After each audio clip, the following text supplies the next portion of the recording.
saya Oktavia Intan Lestari dari kelas 7 BPG PAUD Universitas Pendidikan Indonesia Kampus Purwakarta. Nah, hari ini saya akan mempresentasikan tentang 3 keterampilan mengajar yang merupakan tugas dari mata kuliah Micro Teaching yang diampu oleh dosen Jojo Renta Maranatha LMPD. Selamat menyaksikan. Nah, teman-teman, sebelum kita membahas tentang 3 keterampilan mengajar, kita harus tahu dulu nih, mengajar itu sebenarnya apa sih? Nah, menurut Nana Sujana pada tahun 1989 halaman 29 menyatakan bahwa mengajar merupakan suatu proses mengatur, mengorganisasi lingkungan yang berada di sekitar anak didik sehingga bisa menumbuhkan dan mendorong siswa untuk melakukan proses belajar mengajar.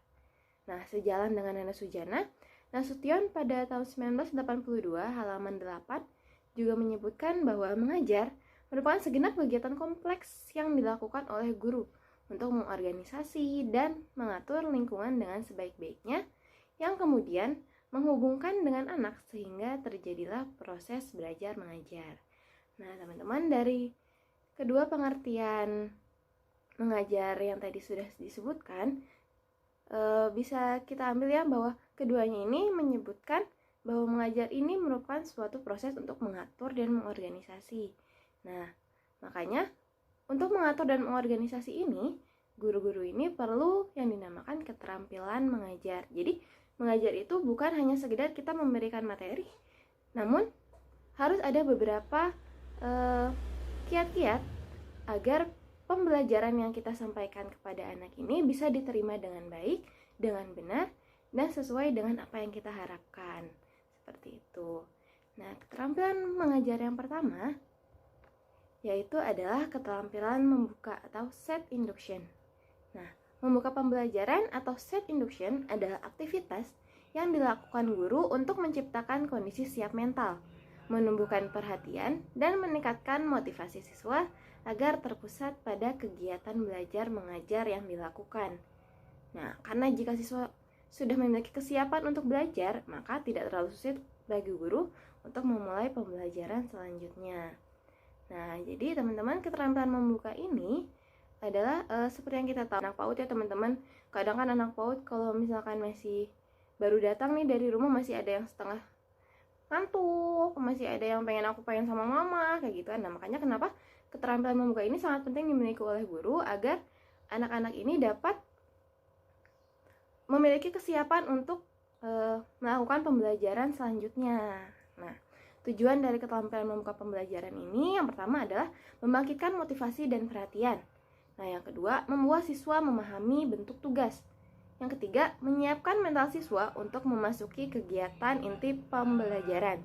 Yang keempat, menyadarkan siswa akan hubungan antara pengalaman yang sudah anak ketahui dan pembelajaran yang akan anak dapatkan. Nah, yang kelima adalah memberikan gambaran tentang apa yang akan dilakukan dalam kegiatan belajar. Nah, teman-teman, dari tujuan yang sudah tadi disebutkan, nah berarti kan kita dapat menyimpulkan nih bahwa pembukaan yang harus kita lakukan nanti itu harus sesuai dengan tujuan yang akan kita capai nih. Nah, misalnya kayak tadi membangkitkan motivasi dan perhatian.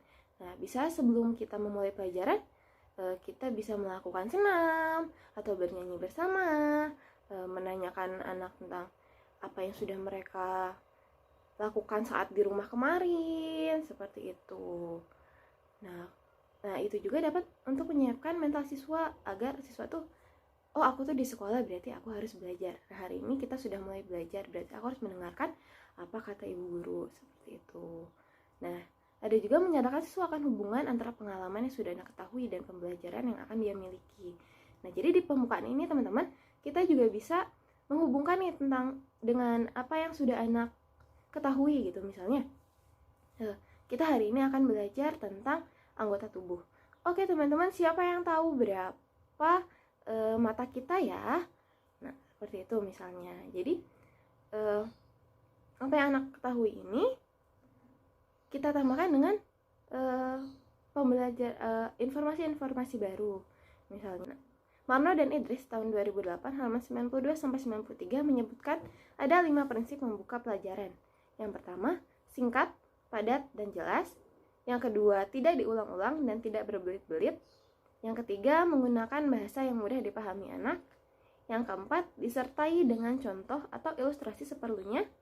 Yang kelima, mengikat perhatian anak. Nah, seperti tadi ya teman-teman, bahwa membuka ini kita tidak perlu ketika kita sudah membicarakan anggota tubuh, tidak perlu kita sampai membahas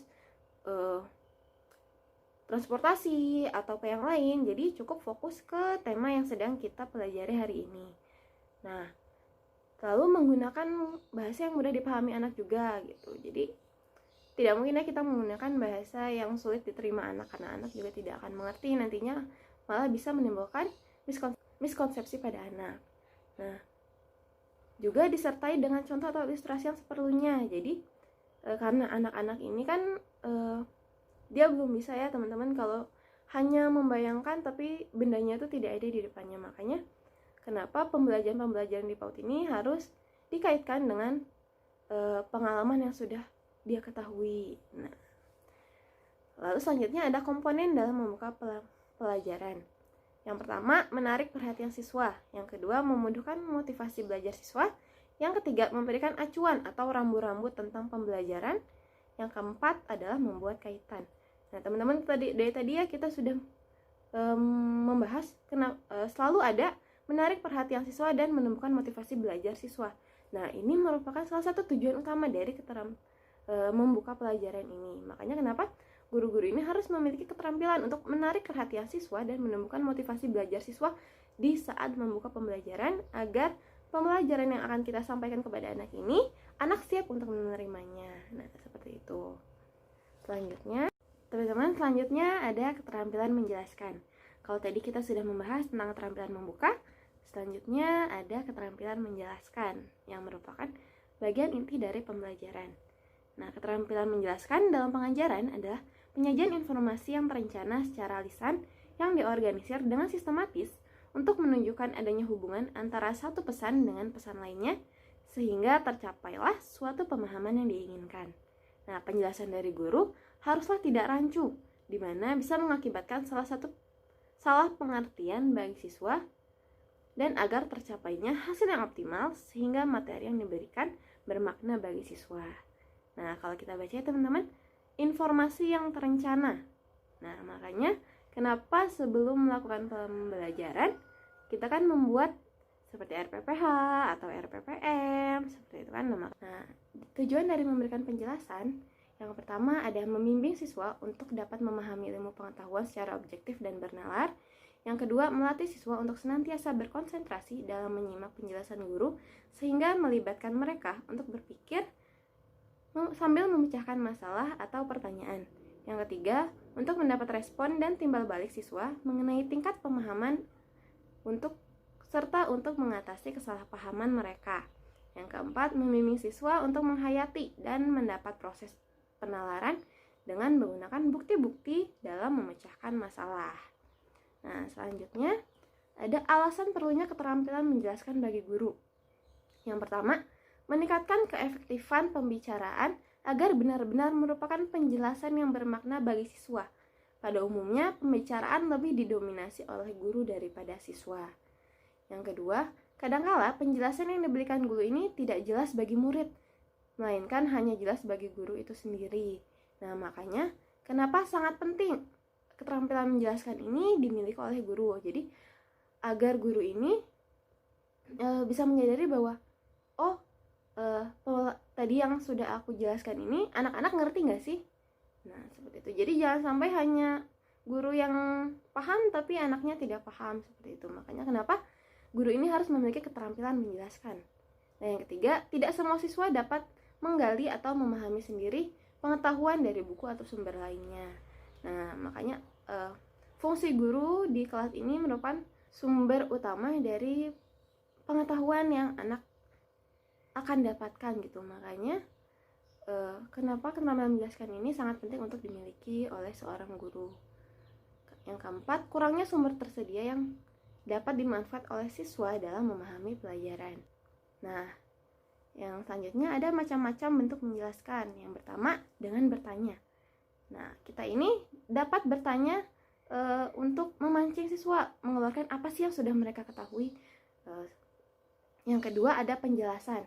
Yang ketiga ada memberikan contoh. Nah, tadi setelah kita bertanya, anak-anak ini menjawabkan, misalnya ada beberapa yang kurang tepat nih jawabannya. Nah, kita dapat memberikan penjelasan, oh Kat, sebenarnya tidak seperti itu loh. Nah, lalu diberikan contohnya. Nah, selanjutnya ada komponen menjelaskan. Nah, komponen menjelaskan ini yang pertama merencanakan. Nah, penjelasan yang diberikan oleh guru perlu direncanakan dengan baik, terutama yang berkenaan dengan isi pesan dan yang menerima pesan. Nah, yang berkenaan dengan isi pesan atau materi meliputi penganalisaan masalah secara keseluruhan, penentuan jenis hubungan ada di antara unsur-unsur yang dikaitkan, dan degeneralisasi yang sesuai dengan hubungan yang telah ditentukan. Nah, yang kedua ada penyajian atau penjelasan. Nah, penyajian atau suatu penjelasan dapat ditingkatkan hasilnya dengan memperhatikan hal-hal di bawah ini. Yang pertama, kejelasan. Yang kedua, penggunaan contoh atau ilustrasi. Yang ketiga, pemberian tekanan. Yang keempat, penggunaan balikan. Nah, selanjutnya, yang terakhir ada keterampilan menutup. Nah, setelah membuka, menyajikan materi, tentu harus menutup pembelajaran. Sebenarnya pembelajaran ini kan kita tidak pernah berhenti ya teman-teman. Bahkan di rumah pun kita belajar. Cuman dalam konteks pembelajaran di kelas, nah kita juga harus memiliki keterampilan untuk menutup pembelajaran yang sudah kita buka tadi. Nah, menutup pembelajaran pada dasarnya adalah kegiatan yang dilakukan guru untuk mengakhiri kegiatan pembelajaran. Nah, kesan perpisahan yang baik pada akhir pembelajaran sangat diperlukan agar pertemuan pada kesempatan lain dapat diterima dan berlangsung dengan baik. Nah, tujuan untuk menutup pembelajaran ini yang pertama, untuk memberikan pemahaman yang utuh terhadap materi pokok atau kegiatan pembelajaran yang telah dilakukan. Yang kedua, menetapkan pemahaman siswa terhadap materi pokok atau kegiatan pembelajaran yang telah dilakukan. Yang ketiga, untuk mengetahui tingkat pencapaian hasil pembelajaran yang telah diperoleh siswa sekaligus umpan balik bagi guru. Yang keempat, untuk memberikan tindak lanjut yang diperlukan sesuai dengan proses dan hasil pembelajaran yang dicapai. Nah, begitu teman-teman. Jadi, menutup pembelajaran ini tidak serta-merta kita hanya menutup saja. Sudah ya teman-teman, nah kita akhiri, besok kita ketemu lagi. Misalkan. Tidak seperti itu. Jadi, kita juga harus menumbuhkan sikap bahwa oke, hari ini aku senang banget nih belajar, besok aku mau belajar lagi. Nah, jangan sampai anak pulang dalam keadaan lesu, kesel gitu kan. Udah aku besok gak mau sekolah lagi. Jangan sampai mendapatkan kesan seperti itu.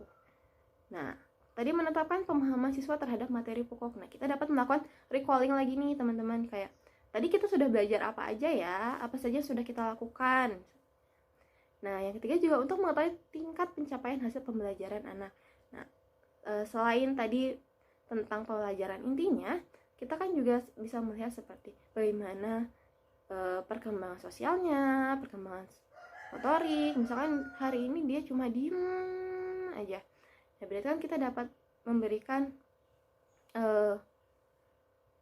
kita dapat mendapatkan penilaian di hari itu. Nah, sekaligus dapat memberikan tindak lanjut yang diperlukan. Nah, hari ini tuh anak ini diam aja, berarti besok aku harus lebih banyak nanya nih, aku harus lebih deketin dia lagi, misalnya seperti itu.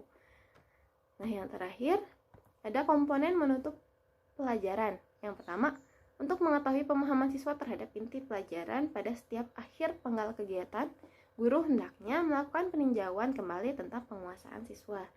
Yang kedua, menilai atau mengevaluasi. Yang ketiga, tindak lanjut. Nah, teman-teman,